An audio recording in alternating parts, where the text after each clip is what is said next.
so much, and it's just been amazing to watch when you put it on television. The numbers don't lie, and visibility matters. Being able to have slots on ABC and ESPN. I know a couple years ago was the first time that the NCAA tournament was put on ABC, and we saw what the viewership looked like. So, a retired basketball legend, a commissioner fumbling the bag, and a rookie phenom who's got the whole world talking. We're unpacking Candace Parker's epic takedown of WNBA Commissioner Cathy Engelbert. And let me tell you, it's giving masterclass in shade, facts, and straight-up leadership. If you thought the WNBA was just about hoops, think again. This is a soap opera with dunks, and we're here for every second of it. Hit that subscribe button, ring the bell, and let's get into it. My job was to leave the game better than I came into it. You think Cheryl Miller is resentful for me that I had a league to play in?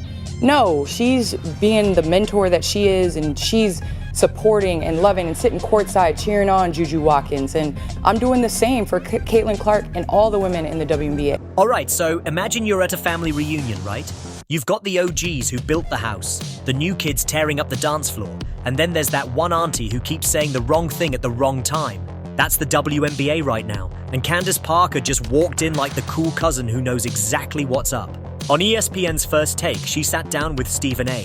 Smith, yep, the king of hot takes himself, and dropped a truth bomb so big it left the internet shaking. We're talking about the so-called resentment narrative swirling around Caitlin Clark, the rookie sensation who's got the WNBA popping like never before. Is there beef between the vets and the newbies? Are the OGs salty? Candace said, "Hold up, let's clear the air," and proceeded to school everyone with the kind of wisdom that makes you want to stand up and clap. Now, let's set the stage. Caitlin Clark isn't just a player, she's a walking revolution. This woman's got fans who didn't even know what a layup was tuning in, boosting WNBA viewership like it's a Marvel movie premiere. Merch sales? Up 450%, with Clark's name leading the pack. She's not just selling jerseys. When we look at the WNBA, whether we've speculated about resentment or whatever it is, ultimately it comes down to the fact that there were an abundance of women in the WNBA doing tremendous work on behalf. She's out here outpacing NFL and NBA stars in Fanatics' top 5 athlete merch list. 5th overall, y'all. That's like a rookie chef outcooking Gordon Ramsay. And yet somehow, WNBA Commissioner Cathy Engelbert keeps tripping over her own feet when it's time to give Clark her flowers. Instead of hyping up this generational talent, Engelbert's out here dodging questions like she's in a dodgeball game. Candace Parker, though, she's like, nah, let's keep it real. And that's where this story gets spicy. So Stephen A. hits Candace with the million-dollar question. Is there resentment in the WNBA? Are the vets feeling overlooked while Clark's stealing the spotlight? Now, if this was a reality show, you'd expect some vague diplomatic nonsense. But Candace, she's not here for the fluff. She leans in and says, "My job was to leave the game better than I came into it." Boom! That's not just a mic drop. That's a whole sound system crashing to the floor. She's out here channeling Cheryl Miller, the hoops legend who mentored her, cheering courtside for Juju Watkins without a hint of shade. Candace is doing the same for Clark and every woman in the league, proving that real queens fix each other's crowns. Meanwhile, Half of the WNBA and the game of basketball, and you just sense that folks were feeling an absence of appreciation for what they had done and what their collective contribution was to bring the WNBA to where it is now and where it ever. Engelbert's over there acting like she's allergic to giving Clark her props. It's like watching someone refuse to acknowledge Beyoncé at a concert. Let's talk about Cathy Engelbert for a hot second, because this woman is serving leadership fails like they're on a brunch menu. Remember when she was asked about the Caitlin Clark phenomenon? Instead of saying, "Yeah, this kid's a game changer," she hit us with, "No league's ever about one player." Okay, fair, but then she added, "That player could get hurt or whatever." Excuse me? Did you just casually throw out an injury jinx on your biggest star? That's like saying, "Oh, Taylor Swift's great, but she might trip on stage." The internet lost it, and rightfully so. Fans were pulling their hair out, wondering why the commissioner of the WNBA sounds like she's rooting for a plot twist. Candace Parker, on the other hand, is out here preaching unity and growth, saying, visibility matters. She's hyping up the league's expansion, the TV slots on ABC and ESPN, and the skyrocketing viewership. She's like, "Y'all, we're winning!" While Engelbert's stuck in a press conference saying all the wrong things. But wait, it gets worse. When Engelbert was asked about the racist and toxic behavior aimed at players like Clark, She fumbled so hard it was painful. Instead of taking a stand against hate, she gave some wishy-washy answer about rivalries being good for the league. Evidently is going. Can you speak to that collective frustration that some may have been feeling, and whether or not you think it's something that's being overcome as you all thrive and move forward and continue to promote and uplift? Rivalries. Girl, we're talking about harassment, not a friendly dunk contest. She even compared it to the Magic Johnson-Larry Bird era, like that's remotely the same thing. The WNBA Players Association had to step in and call her out, saying, "Yo, address the racism, misogyny, and harassment." It's like Engelbert's playing checkers while everyone else is on a chessboard. Candace, though, she's crystal clear. Let's keep it about basketball. Her 5 words that sum up everything the WNBA needs right now. She's not dodging tough topics. She's slicing through the noise with a laser focus on the game. Now, let's paint a picture. Imagine the WNBA as a rocket ship, blasting off to new heights. Like Candace Parker, look, you shouldn't feel that way. The same way she brought up the idea of Cheryl Miller supporting her, that's how everybody should be. But it's more so. And don't even get me started on the charter flight drama. This is peak WNBA messiness, and Candace spilled all the tea. So picture this. Parker announces her retirement after 16 years of blood, sweat, and championships. She posts her emotional farewell, maybe sheds a tear, and bam. The same day, Engelbert drops the news that the WNBA is committing $50 million to charter flights. Coincidence? Maybe. But to Parker, it felt like a slap in the face. She was like, "I hit send on my retirement post, and Kathy's out here stealing the spotlight with chartered flights for the whole league." It's not just the timing, it's what it represents. For years, players like Parker fought for better conditions, and the league waits until she's out the door to make it happen. That's not leadership. That's a PR stunt gone wrong. Parker's not bitter. She's happy for the players. But she's calling out the disconnect. When players are taken care of, they play better. Simple math, Kathy. Social media? Oh, it's a war zone. Fans are done with Engelbert's missteps. After Parker's first take appearance, the timeline was flooded with comments like, "Candace for commissioner," and finally someone with sense. People are fed up watching Engelbert downplay Clark's impact while Parker's out here embracing the future. It's like comparing a flip phone to an iPhone 16. There's no contest. Fans see Parker, a 3-time champ who retired right before Clark's rookie season, showing more vision in one interview than Engelbert's shown in years. They're not just praising Parker, they're begging for her to take the reins. They want to paint the narrative that it's a white and black thing going on, and now that toxic energy is spilling over to people who don't even watch the games. So now they feel like they are a part of the league just because they know or feel like they know what's going on with the race thing. Like, cut it. When a retired player outshines the actual commissioner, you've got a problem. When fans are chanting for her to replace you, you've got a crisis. Let's zoom out for a sec. The WNBA is at a crossroads. It's never been hotter, viewership's through the roof, merch is flying off shelves, and expansion teams are on the way. But all that potential needs leadership that can match it. Clark isn't just a star, she's a cultural phenomenon. Parker gets that because she's been there. She knows the pressure, the hype, the responsibility. That's why she's out here saying, "My job was to leave the game better." Engelbert, though, she's acting like Clark's success is a problem to manage, not a gift to celebrate.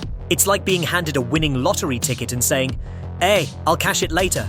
Parker's philosophy is simple. Lift up the new generation, honor the OGs, and keep it about basketball. Why is that so hard for the commissioner to grasp? And here's the kicker, Stephen A.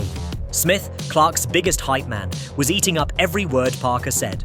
You could see it in his face. He was like, "This is it." Stephen's been screaming about Clark's impact for months, watching Engelbert fumble interview after interview. So when he hears Parker talk about mentorship, growth, and keeping the game first, he's nodding like a bobblehead. It's not just him, it's every fan who's tired of the same old excuses. Parker's out here proving you can have drama, rivalries, and storylines without letting things spiral into toxicity.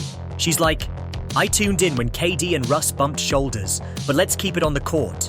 That's how you grow a league, not by dodging hard questions or making tone-deaf comments. So where do we go from here? The WNBA's got all the pieces to be a global powerhouse, but it needs a leader who can put them together. Candace Parker just showed the world what that looks like. Someone who bridges the past and the future, who protects the stars and honors the grinders, who knows how to talk the talk and walk the walk. Engelbert's had her shot, but the clock's ticking. Fans are loud, players are frustrated, and the league's potential is too big to be fumbled. Will the WNBA's owners and board see what's crystal clear to everyone else? Will they step up and demand leadership that matches the talent on the court? The ball's in their court, and the shot clock's running. Everybody has a Twitter finger. Everybody can have reach to, the WNBA and make comments. But really the key is, let's keep it about basketball. That's my thing. And when we do that, then we're able to really grow the game and what it represents. There are some talented... Smith, the king of sports hot takes, the man who could argue a brick wall into submission and delivered a masterclass in how to speak truth to power. We're talking about the so-called resentment narrative swirling around Caitlin Clark, the rookie sensation who's got the WNBA popping like it's a blockbuster movie premiere. Are the veterans salty? Is there beef between the old guard and the new wave? Candace said, "Hold up, let's set the record straight," and proceeded to drop a truth bomb so massive it left the internet in shambles. Let's set the scene, because this is where it gets juicy. Caitlin Clark isn't just a player, she's a walking, dribbling, three-point shooting revolution. This woman's got grandmas who don't even know what a pick and roll is glued to their TVs, boosting WNBA viewership like it's the Super Bowl.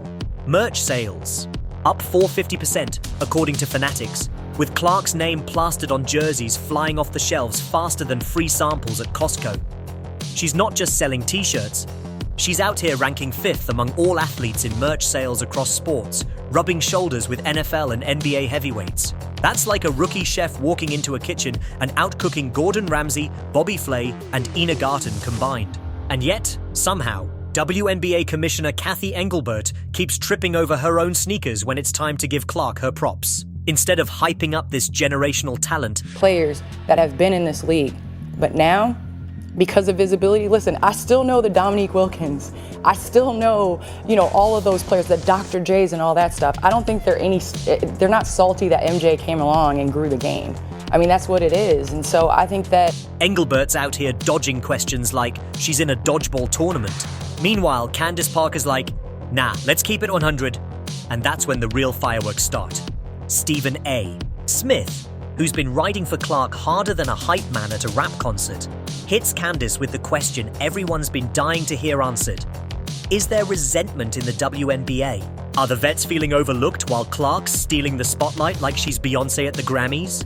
Now, if this was a reality show, you'd expect some vague PR-approved nonsense, but Candace, she's not here for the fluff. She leans into the mic, eyes sharp, and says, "My job was to leave the game better than I came into it."